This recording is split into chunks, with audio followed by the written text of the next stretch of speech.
There's always an opportunity to be a better us for this world. So claim it. It's time to develop me for we.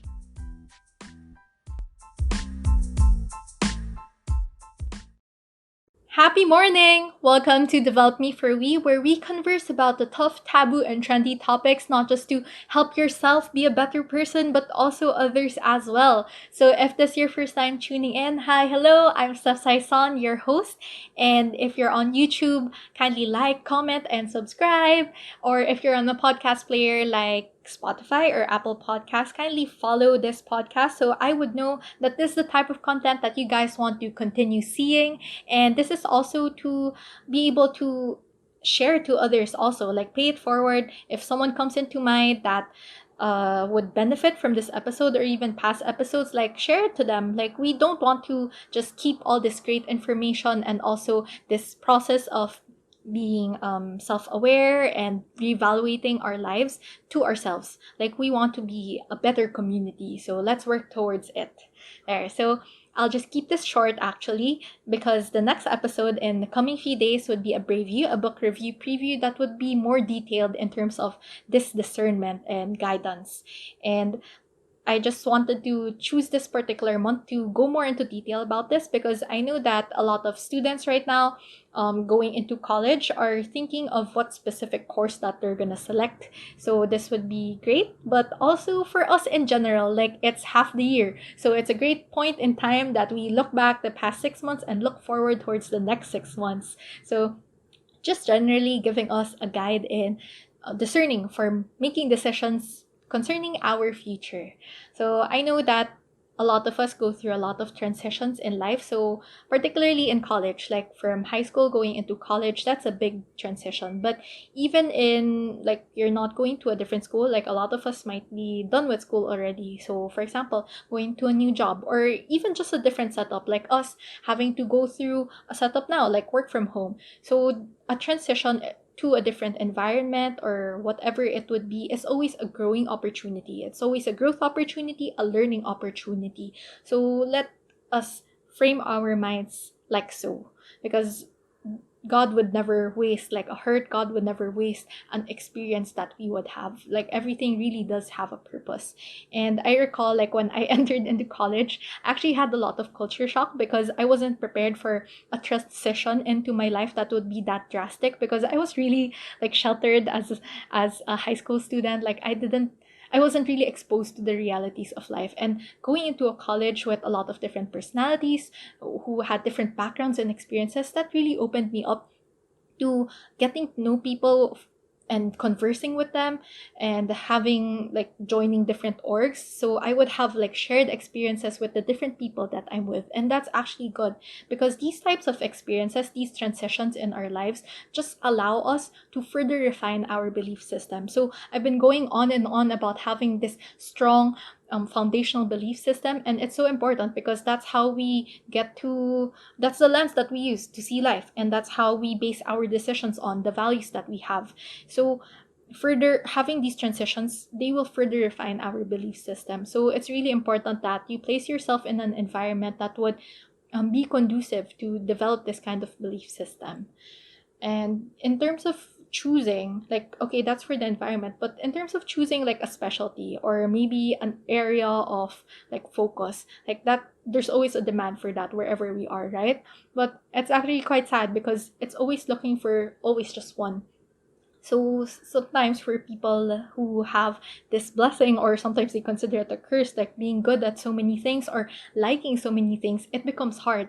But now is the age of being interdisciplinary. Like the uniqueness that you offer is exactly that. Like in terms of that range, that spectrum of all that you can offer, like you can merge so many different things. Like develop me for we, like I know it's not exactly that kind of uniqueness, but for me personally, I realized that okay, I have the strength in like creating content, or I love reading and I love personal development, and I also love studying the Bible. And there's so many different aspects in your life, so many strengths, so many interests, and they don't have to be just isolated areas in your life. They can be merged and they can create something wonderful. So don't be afraid to intersect a lot of things, and they can actually be just that area of focus or specialty.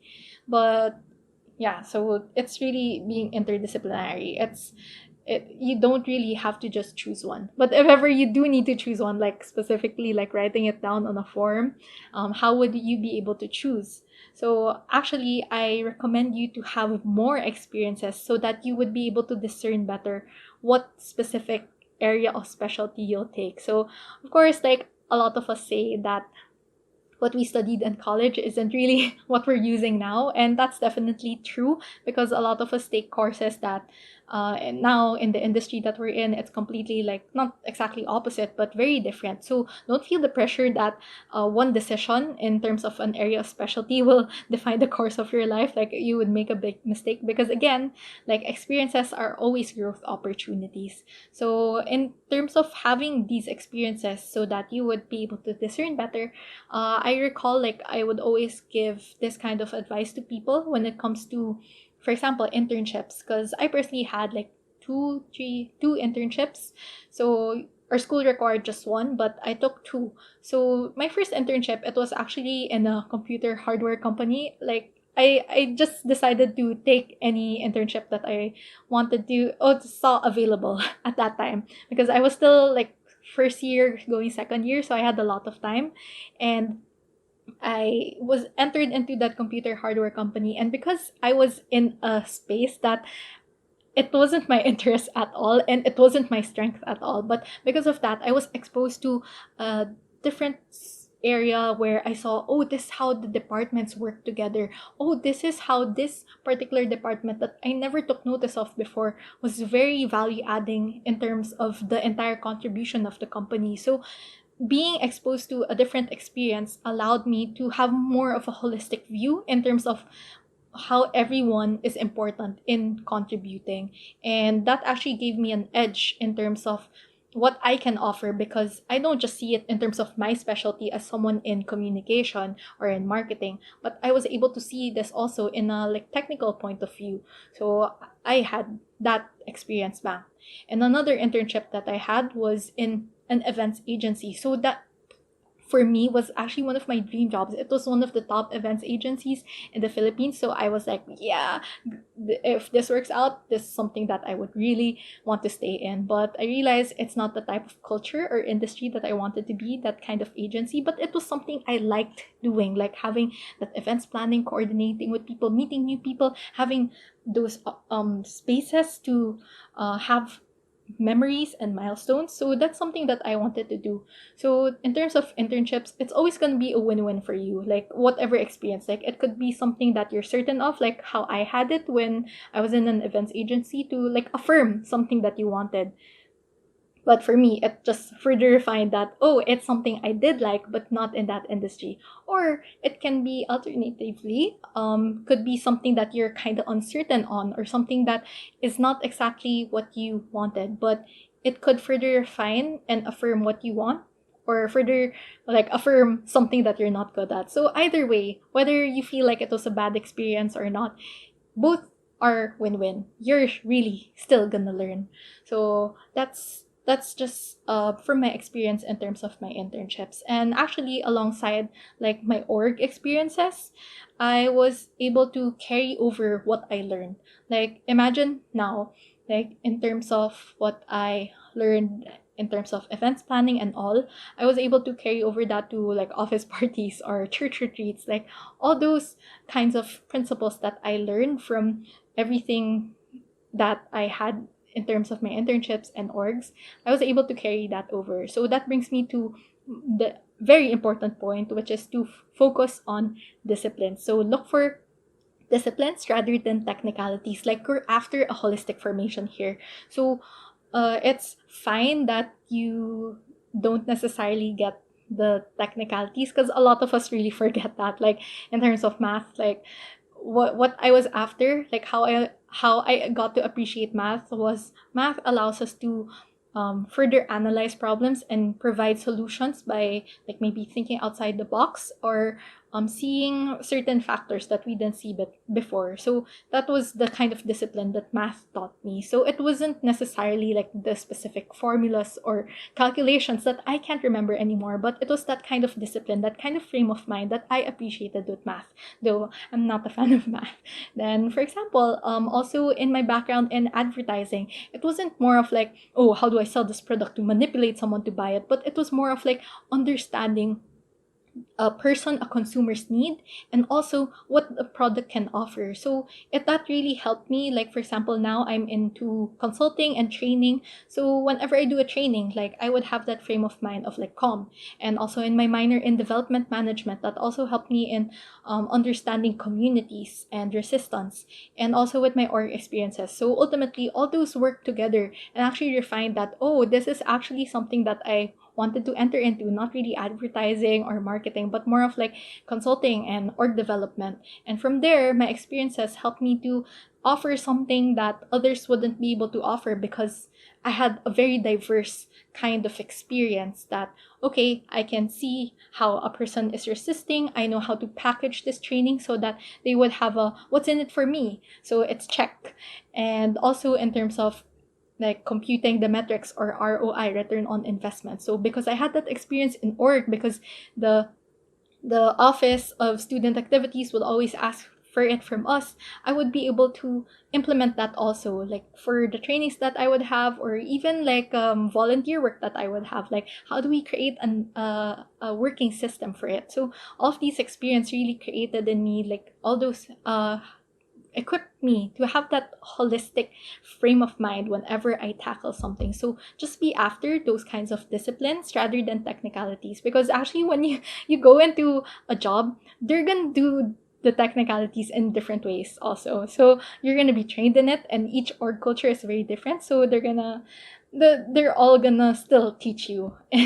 And there are so many free courses now. Like now in quarantine, there's so many universities and other like Skillshare or what, they're offering free programs or free courses, so you can just learn some technicalities there. So I myself, like, I'm still learning right now, but yeah, like everything is a growing experience. So because of these disciplines, I'm able to continue to be driven and passionate and be able to continue in a direction according to my strengths and my passions, and according to the contribution that I want to give. So wherever I'm placed, all those disciplines, because of that holistic formation that I have, it can be carried over. So that is actually what's more important. So wherever I want to contribute, wherever God has placed me to contribute, I can contribute because of that holistic formation that I had. So I just want to encourage you also with these verses. Like Ephesians 2:10, it says that we are created in advance to do great things because we are God's workmanship. So it's really encouraging because we all know that we have a purpose and God has great plans for us. So we don't have to sulk in thinking that, oh shucks, I feel like I'm so useless, I don't have these kinds of strengths, because God has amazing things planned for you. Like, just be willing to say yes to a lot of like problems or difficulties that he would pose to you, because he will carry you through them. And another verse that I want to encourage you with is 1 Thessalonians 4:3. Like, it says that God's will is for us to be holy. So remember, like, holy, that is who God is. So day by day, he wants us to be more and more like him. So in terms of the industries that we enter or the job that we're doing, are we becoming more like him? Are we becoming more like the persons we would want to be, like someone we would look up to, like in terms of doing things with integrity? Or would you want to be like in a culture that does things under the table? So remember those things, because the us as people, like wherever we're placed, if we're gonna be um subjected to trials, but having that strong belief system and grounding it to, for example, here God and his holiness as a standard, that would set the tone in terms of how we would respond and make decisions. So that's it for this episode. I'll just leave you with these questions. Think through these questions. So first is just for the self. So first is like, who am I? And what kind of person do I want to be? And second is for the others. Since of course we're not living just for ourselves. Like, oh, why do I just live here for the benefit of myself? No, because if that would be so, we should might as well just live in isolation, right? So second is for others, which would be, where is a great need that I'm tugged toward? Like, how can I possibly contribute? So think through like certain passions that you have, certain experiences that you would have that would help culminate into this, and you'll see how certain things would just overlap, or certain things that can actually be combined. So writing it down actually really helps you to visualize it more than just pondering on it like abstractly. So I pray that you think through these critical questions, and don't forget that we need to make the time to take the time. So kindly just follow. Oh, actually, there's already a Facebook and Instagram page for Develop Me for We. So kindly like that and follow that so that you get more daily inspiration and questions for each day. So not just for this podcast. And I guess that's it. So thank you guys, and don't forget to make the time to take the time, and happy morning.